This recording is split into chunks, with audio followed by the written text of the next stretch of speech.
ግንኙነት ላይ መጣጣም ምን ማለት ነው? በተለይ ይህንን ጥያቄ መጠየቅ የምፈልገው ከጋብቻ በፊት የግንኙነት ህይወታችን እንጣጣማለን ወይስ አንጣጣምም መሞካከር አለብን ለምትሉ ሰዎች ነው።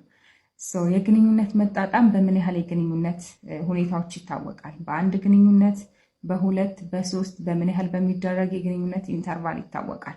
ይህን ጥያቄ ለእናንተ ተዋለሁ። ነገር ግን አንዳንድ ጊዜ የሚሰማቸው ታካሚዎች የሚነግሩኝ ነገር ምንድን ነው? በመጀመሪያ ግንኙነት ፈርቼ ስለነበረ ቫያግራ ተጠቅሜ ሄድኩኝ።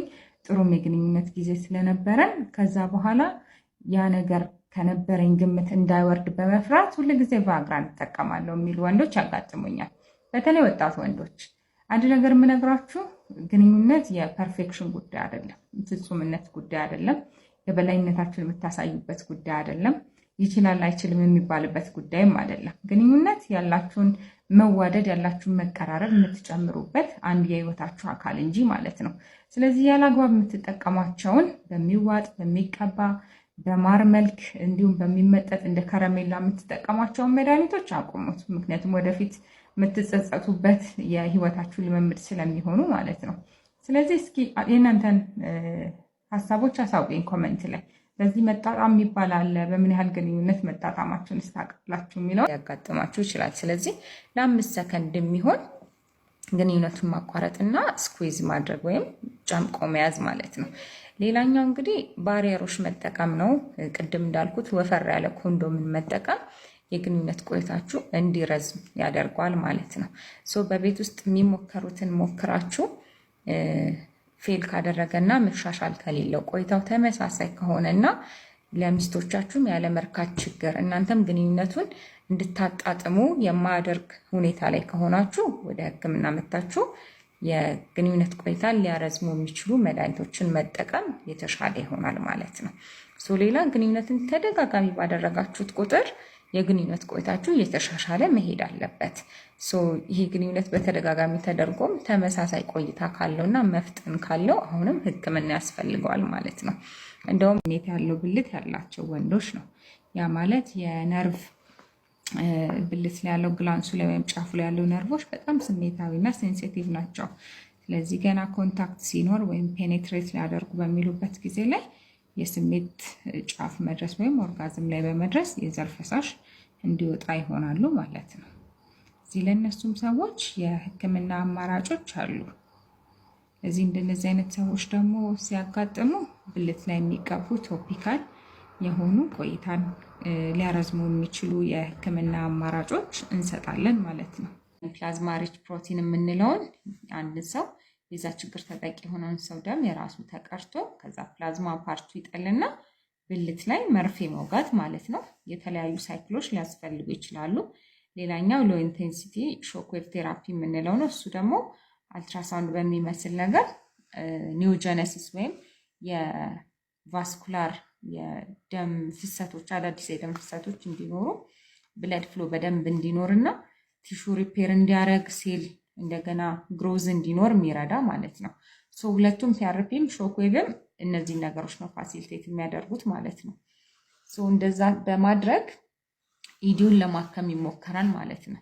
ፐርሰንት አካባቢ ቴስቴስትሮን ሆርሞንን የመጨመር አቅም እንዳለው ጥናቶች ያሳያሉና ከፍተኛ ውጥረት፣ ጭንቀት ለሚያስቸግራቸው ሰዎች፣ እንቅልፍ እምቢ ለሚላቸው ሰዎች፣ ቴስቴስትሮን መጠናቸው በመጠነኛ መልኩ ለቀነሰ ሰዎች፣ የሴክሹዋል ዲስፈንክሽን ወይም የስንፈተ ወሲብ ላጋጠማቸው ሰዎች የምንሰጠው ሰፕሊመንት አንደኛው አሽዋጋንዳ ነው።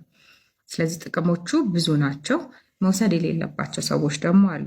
ለምሳሌ የስኳር ታማሚ ሆነው ስኳር መጠናቸው በተደጋጋሚ ሎ የሚሆን ወይም የሚወርድ ከሆነ፣ የታይሮይድ ሆርሞን አብኖርማሊቲ ያለባቸው ሰዎች አሽዋጋንዳ እንዲጠቀሙ አንመክርም። ቴምራማር ያው እንደሚተዋወቀው የተፈጥሮ ከእጽዋት የተገኘ ነገር አይደለም። በውስጡ ቫያግራ አለው። ቫያግራው ደግሞ መጠኑ ኳንቲፋይ የተደረገ አይደለም። ጎጂ በሚባል ደረጃ የቫያግራ መጠን ስላለው ኤፍዲኤ አግዶታል፣ ወይም ምግብና መድኃኒት ቁጥጥር አግዶታል። ስለዚህ እናንተ ከተፈጥሮ የተገኘ የተቀመመ ብላችሁ ነው የምትጠቀሙት። ነገር ግን ውስጡ ያለው ቫያግራ ነው። ቫያግራ ደግሞ ለብልት ዝግጁነት ከሚሰጠው መድኃኒት አንደኛው ነው። ስለዚህ ማሩን ስትጠቀሙ ዝግጁነት ይኖራል። በተዘዋዋሪ ቫያግራን የሰጧችሁ ማለት ነው። ስለዚህ ሁሉም ፔሸንት ደግሞ ቫያግራም መጠቀም ስለማይችል ጉዳት ሊያደርስ ይችላል። በዛ ላይ ቀን በቀን የሚወሰድ አይደለም ቫያግራ። ስለዚህ ማሩን ቀን በቀን በምትወስዱ ጊዜ ይህንን ጥያቄ ብዙ ጊዜ እጠይቃለሁ እና ብዙ ክላይንቶቼ ደግሞ መጥተው ኦልሬዲ የባህላዊ ሕክምና ሞክረው ነው ወደ ሕክምና የሚመጡት ማለት ነው። እና ስንፈተ ወሲብ ሲባል ማለት ነው ብዙ አይነት አሉ። ግን የባህላዊ ሐኪሞች እዚህ ቲክቶክ ላይም ያሉት እኔ ደግሞ በኤክስፔሪንስ የማውቃቸው ለሁሉም ስንፈተ ወሲብ አንድ አይነት መድኃኒት ነው የሚሰጡት። ወይ የሆነ አይነት ቻይኒዝ ኸርብ ነገር ምናምን ይቀለቅላሉ፣ በማር በምናምን በወተት ምናምን ቀላቅለው ነው እንደዚህ አይነት ነገር ሕክምና የሚያስጀምሩት ማለት ነው። ስለዚህ ስፔሲፋይ ሳይደረግ እንዴት ነው የሚታከመው ነው ጥያቄው። አንድ አይነት መድኃኒት ለሁሉም እንደማንሰጠው አንድ አይነት መድኃኒት ባህላዊ ሐኪሞችን መስጠት የለባቸውም ነው ፖይንቴ ማለት ነው። እና ብዙ ሰዎች ደግሞ ይህንን ነገር ባህላዊ ሕክምና ጋር እንታከማለን ብለው ብዙ ሰዎች ሳይሰራላቸው ቀርተው ወይም ለተወሰነ ጊዜ ሰርቶ ከዛ በኋላ ተመልሶ መጥቶባቸውን የመጡት ማለት። ታከም ከፈለጋችሁ በትክክል በሕክምናው በሳይንሱ መታችሁ ደማችሁ ተመርምሮ ደም ስር ላይ ያላችሁ ችግሮች ታይተው ምናምን መታከም ትችላላችሁ።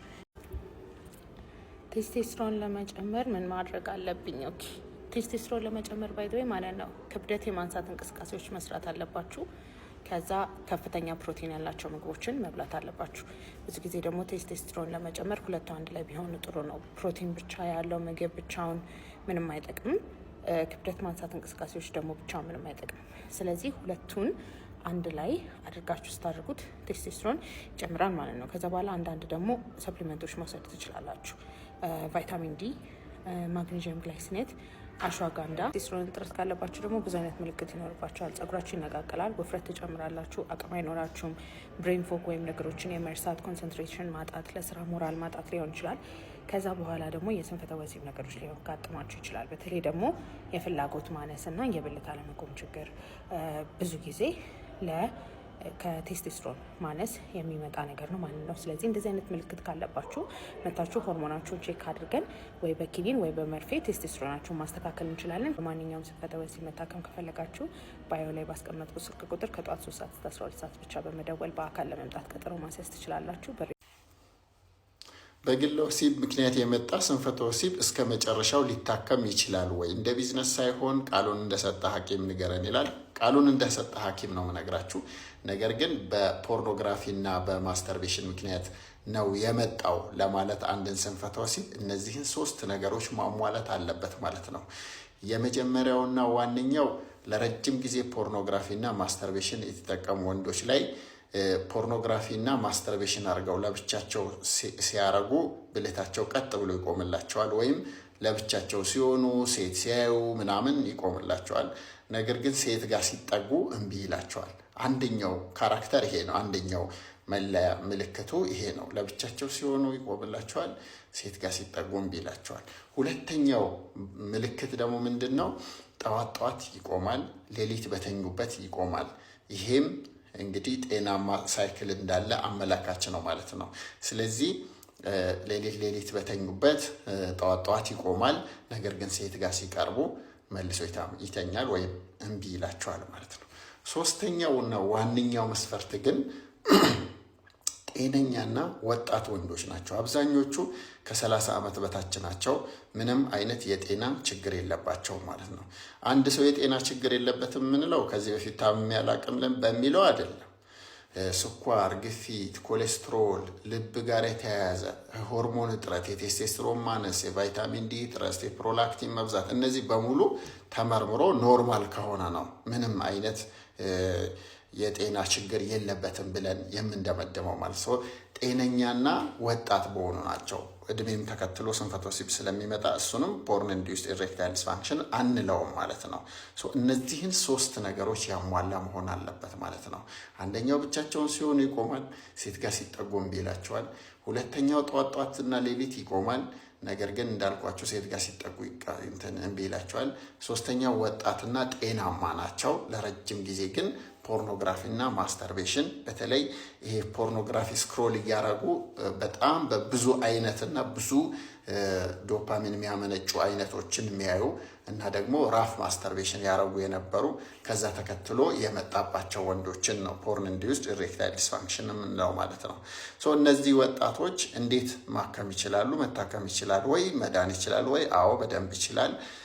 አብዛኞቹ ወጣቶች ከ3 እስከ 6 ወር ሲያቆሙ ለውጡን ያዩበታል። መንስኤው ይሄ ከነበረ ማለት ነው። ስለዚህ የመጀመሪያው ስቴፕ ሪቡት የምንለው ወይም ሪሴት የምንለው ፖርኖግራፊን ለ3 እስከ 6 ወር ያህል ሙሉ በሙሉ ማቆም ወይም ደግሞ በከፍተኛ ሁኔታ መቀነስ ነው ማለት ነው። ይሄ በሚያደርጉበት ጊዜ ለውጡን ማየት ይጀምራሉ። አንደኛ ማለት ነው።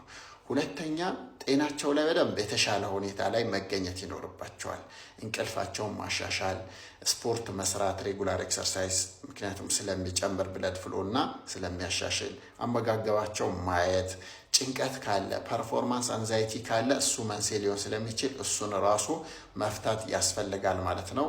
ከዛ ውጪ ግን በሐኪም ጋር እገዛ ደግሞ ለተወሰነ ጊዜ ኮንፊደንሳቸው እንዲመጣ ለአጭር ጊዜ የሚቆይ ማበረታቻ ሊጻፍላቸው ይችላል ማለት ነው። ይሄም ኮንፊደንሳቸውን ለማምጣትና እነዛን ነገሮች ሳያቆሙ መፍትሄ የሚሆኑት እነዛ ቢሆንም ይሄ ደግሞ እንደ ድልድይ ለአጭር ጊዜ ጊዜያዊነት ሊያገለግላቸው ይችላል። ምክንያቱም አንዳንድ ጊዜ ኮንፊደንስ የሚመጣው ከፐርፎርማንስ ነው። አንድ ሰው ፐርፎርማንሱ ጥሩ ሲሆን ኮንፊደንሱ ጥሩ ይሆናል። ከዛ ወደ በዛው ጥሩ ሆኖ ለመቀጠል እድሉ ይመችለታል ማለት ነው። በዛው መድኃኒቱ አቁሞ ሌሎች ጤናማ ነገሮች እያደረገ መቀጠል ይችላል ማለት ነው። ይሄ እንግዲህ ሐኪም ቃሉን እንደሰጠ ሐኪም የሰጠው ምክር ነው። ይሄንን ለማድረግ እኔ ጋር መምጣት አይጠበቅብም። ማንኛውም ተቋም ሄደ መጀመሪያ ቼክ ማድረግ ያለብህ የጤና ምርመራ ነው። ከዛ ጤንነት ኖርማል ከተባለ 3 እስከ 6 ወር ማቆም ነው። ከ3 እስከ 6 ወር አቆመህ የተወሰነ እገዛ ካስፈለገ ማንኛውም ሐኪም እገዛ ሊያደርግልህ ይችላል። ከዛ ከ3 ከ6 ወር በኋላ ግን ይሄን ያልኩህን ስፖርት ሰርተ፣ እንቅልፍ አሻሽለ፣ ጭንቀት ቀንሰ፣ አመጋገብ አስተካክለ፣ ፖርኖግራፊ ሙሉ በሙሉ አቁመ፣ ምናልባት ካስፈለገም ለተወሰነ ጊዜ ድጋፍ ተደርጎልህ ለውጥ ካገኘ መተ ኮሜንት ላይ መልስልኝ። ካላገኘህም ራሱ ኮሜንት ላይ መልስልኝ። ሁለቱንም አድርገህ እንድትጠቀም ደግሞ ምኞቴ ነው።